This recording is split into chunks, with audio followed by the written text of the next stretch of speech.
અંકલેશ્વરમાં તાલુકા પંચાયત અને જિલ્લા પંચાયતની ચૂંટણીને લઈને ઉમેદવારી પત્રો ભરવાની પ્રક્રિયા પૂર્ણ થઈ છે। ભાજપ, કોંગ્રેસ અને આમ આદમી પાર્ટીના ઉમેદવારોએ પોતપોતાની જીતના દાવા સાથે ફોર્મ ભર્યા છે। અંકલેશ્વરમાં તાલુકા પંચાયતની કુલ 26 બેઠકો અને જિલ્લા પંચાયતની 6 બેઠકો માટે આજે ઉમેદવારી પત્રો ભરવાનો અંતિમ દિવસ રહ્યો હતો।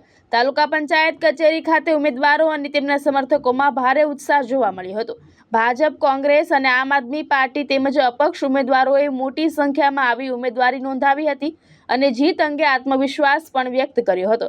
આ પ્રસંગે રાજ્યના પાણી પુરવઠા મંત્રી ઈશ્વરસિંહ પટેલ ઉપસ્થિત રહ્યા હતા। તાલુકા પંચાયતના પૂર્વ પ્રમુખ અરવિંદ પટેલ સહિતના ઉમેદવારોએ ઉમેદવારી પત્રો દાખલ કર્યા હતા અને મંત્રીએ તમામ ઉમેદવારોને શુભેચ્છા પાઠવી હતી। ચૂંટણી પ્રક્રિયા શાંતિપૂર્ણ રીતે પૂર્ણ થાય તે માટે પોલીસ દ્વારા ચુસ્ત બંદોબસ્ત ગોઠવવામાં આવ્યો હતો અને કચેરી વિસ્તાર આસપાસ સુરક્ષા કડક કરવામાં આવી હતી। સ્થાનિક સ્વરાજ્યનું ઇલેક્શન આવ્યું ત્યારે અંકલેશ્વર તાલુકા પંચાયત, હાંસોદ તાલુકા પંચાયત અને અંકલેશ્વર નગરપાલિકા આ તમામ બેઠકો જે છે એ પૂર્ણ બહુમતીથી ભરિંદા પાર્ટીની જીત થવાની છે, એમાં કોઈ શંકાનું સ્થાન નથી।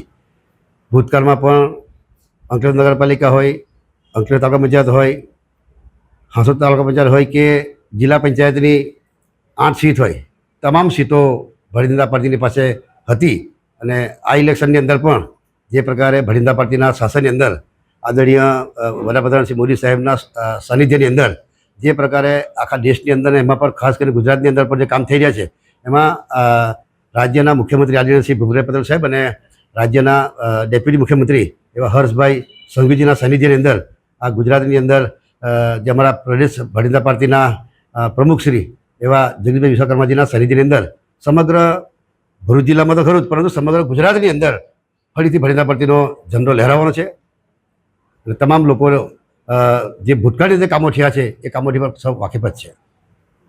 સિસોદરા તાલુકા પંચાયત સીટ પરથી હું મારી ઉમેદવારી અરવિંદભાઈ નારણભાઈ પટેલ ઉમેદવારી નોંધાવી છે અને ફોર્મ ભર્યું છે, જેના સંદર્ભમાં હું ગુજરાત સરકારના પાણી પુરવઠા અને જળ સંચય મંત્રી ઈશ્વરસિંહ પટેલ સાહેબનો ખૂબ ખૂબ આભાર માનું છું। સાથે સાથે ભરૂચ જિલ્લાના હોદ્દેદારો સબનો આભાર માનું છું અને હું આ સીટ જંગી બહુમતીથી જીતીશ। આજ રોજ ભારતીય જનતા પાર્ટીએ ભરૂચ જિલ્લા સંજાલી સીટ ઉપર મને પ્રતિનિધિત્વ કરવાની તક આપી છે, જે બદલ હું ગુજરાત સરકારના રાજ્ય કક્ષાના મંત્રી ઈશ્વરસિંહ પટેલ સાહેબનો ખૂબ ખૂબ આભાર માનું છું અને આ સંજાલી સીટ હું જંગી બહુમતીથી જીતીને એમને પુષ્પ અર્પણ કરીશ।